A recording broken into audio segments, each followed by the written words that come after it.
20 மினிட்ஸில் ஒரு super tasty lunch box ready. Alarm off பண்ணி ஒரு 10 மினிட்ஸில் ஏஞ்சிடலான்னு பார்த்தா டைம் ஆயிடுச்சு. அதான் நம்மக்கிட்ட இருக்க ஒரு குயிக் ரெசிபி பன்னீர் புலாவ். கடகடான ஒரே குக்கரில் செஞ்சு முடிச்சிடலாம். சன்ஃப்ளவர் ஆயில் 2 டேபிள் ஸ்பூன், நெய் ஒரே 1 டீஸ்பூன், 2 பிரியாணி இலை, சின்ன பட்டை 1, 2 சின்ன ஏலக்காய், 2 கிராம்பு, கொஞ்சமாக ஜாதி பத்திரி, கொஞ்சமாக கடல் பாசி சேர்த்து மீடியம் ஃப்ளேமில் ஒரே 1 நிமிஷம் வதக்கிட்டு நல்லா நைஸாக தின்னாக கட் பண்ண 3 வெங்காயம், கொஞ்சம் உப்பு சேர்த்து ஒரு 2 நிமிஷம் நல்லா மீடியம் ஃப்ளேமில் வதக்கிக்கோங்க. அதுக்கப்புறம் கொஞ்சம் கருவேப்பிலை, ஒரு 2 பச்சை மிளகா, 2 டீஸ்பூன் இஞ்சி பூண்டு விழுது நல்லா சேர்த்து ஒரு 2 நிமிஷம் மீடியம் ஃப்ளேமில் வதக்கிக்கோங்க. ஆனியனும் ஜிஞ்சர் கார்லிக் பேஸ்ட்டும் வதங்குறப்போ ஒரு அரோமா வருமே, செம்ம. மஞ்சள் தூள் 1 ஸ்பூன், மிளகாய் தூளும் தனியாத்தூளும் ஒரு ஸ்பூன். இந்த மசாலாவை ஒரு நிமிஷம் போல் மீடியம் ஃப்ளேமில் வச்சு வதக்கிக்கோங்க. அதுக்கப்புறம் 2 தக்காளி, மீடியம் சைஸ் தக்காளி இது போல் நல்லா ஃபைனாக சாப் பண்ணி வச்சுக்கிட்டிங்கன்னா வதங்கிறதுக்கு ஈஸி, நமக்கு கொஞ்சம் டைம் சீக்கிரம் சேவ் ஆகும். 2 உருளைக்கிழங்கு இது கூட சேர்த்துருக்கேன், அதையும் சேர்த்து நல்லா வதக்கி எடுத்துக்கலாம். அதுக்கப்புறம் 2 டீஸ்பூன் தயிர் சேர்த்துருக்கேன்.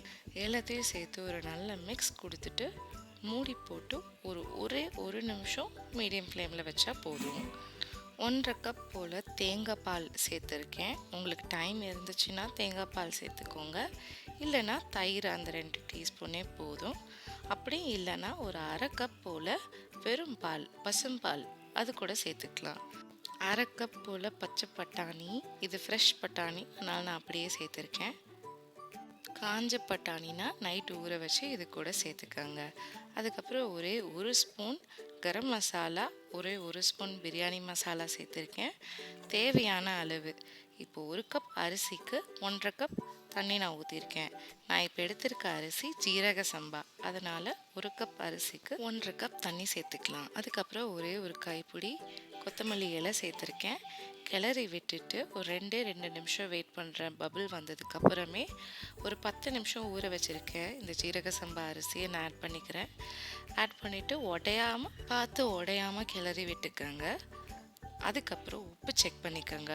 உப்பு செக் பண்ணதுக்கப்புறமே மூடி போட்டு ஒரே 1 விசில் ஹை ஃப்ளேம்லேயும் 5 நிமிஷம் சிம்மிலையும் வச்சு ஆஃப் பண்ணிக்கோங்க. அதுக்கப்புறம் ஒரு கடாயில் கொஞ்சம் எண்ணெய், ஒரே 1 ஸ்பூன் நெய் போட்டு பன்னீர் க்யூப்ஸ் போட்டுக்கிறேன். போட்டு கோல்டன் ப்ரௌன் வர வரைக்கும் அதை நான் ஃப்ரை பண்ணி எடுத்துக்கிறேன். 1 கப் ரைஸ்க்கு 75 கிராம்ஸ் பன்னீர் எடுத்துக்கோங்க. இந்த புலாவ் ஆஃபீஸ், ஸ்கூல் ஒரு ட்ராவல் எல்லாத்துக்குமே ஒரு சூட்டபிளான ஒரு சூப்பரான குயிக்கான ஒரு ரெசிபி. அதனால் நீங்கள் இதை கண்டிப்பாக ட்ரை பண்ணி பாருங்கள். ஸ்கூலுக்கு ஆஃபீஸ்க்கு என்னென்ன மாதிரியான லன்ச் பேக் பண்ணுவீங்கன்றது எனக்கு கொஞ்சம் சொல்லுங்கள். தென் நான் என்னென்ன மாதிரியான ஃபுட்ஸ் உங்களுக்கு ட்ரை பண்ணி வீடியோ போடணுங்கிறது எனக்கு கொஞ்சம் சொல்லுங்கள். கோல்டன் ப்ரௌன் ஆகிடுச்சு பன்னீர், நான் அதை எடுத்து ஒரு தட்டில் ட்ரான்ஸ்ஃபர் பண்ணி வச்சுக்கிறேன். அதே கடாயில் கொஞ்சமாக முந்திரி, கொஞ்சமாக ட்ரை கிரேப்ஸ் அதையும் கொஞ்சம் நல்லா வறுத்து எடுத்துக்கிறேன். முந்திரியும் நல்லா ஒரு கோல்டன் ப்ரௌன் ஆகிற வரைக்கும் ஃப்ரை பண்ணி எடுத்துக்கலாம். அவ்வளோதான், ஒரு 2 மினிட்ஸ் தான், நீங்கள் லஞ்ச் பாக்ஸ் பேக் பண்ண ஆரம்பிச்சிடலாம். வீட்டுக்கு யாராவது சடனாக கெஸ்ட்டு வராங்கன்னா கூட நீங்கள் குயிக்காக இந்த புலாவ் செஞ்சு முடிச்சிடலாம். வெறும் 20 மினிட்ஸில் இது ரெடி ஆகிடும். ஃப்ரை பன்னீர், கேஷ்யூ அந்த திராட்சை எல்லாத்தையும் இந்த புலாவில் ஆட் பண்ணி ஒரு நல்ல மிக்ஸ் கொடுத்துக்கோங்க. மிக்ஸ் பண்ணிவிட்டு குக்கரை ஒரு 2 நிமிஷம் மூடி வச்சுக்கோங்க. வெறும் 20 மினிட்ஸ் போதும் இந்த சூப்பரான புலாவ் செய்கிறதுக்கு.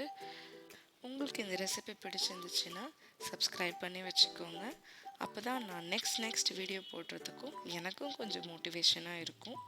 ஸோ கண்டிப்பாக இந்த ரெசிபி ட்ரை பண்ணி பார்த்துட்டு எனக்கு கமெண்ட்டில் எப்படி இருந்துச்சுன்னு சொல்லுங்கள். நான் நெக்ஸ்ட் என்ன மாதிரியான ஃபுட் ரெசிபிஸ் ட்ரை பண்ணணுங்கிறதையும் எனக்கு கொஞ்சம் கமெண்ட்டில் சொல்லுங்கள். Please subscribe and thanks for வாட்சிங்.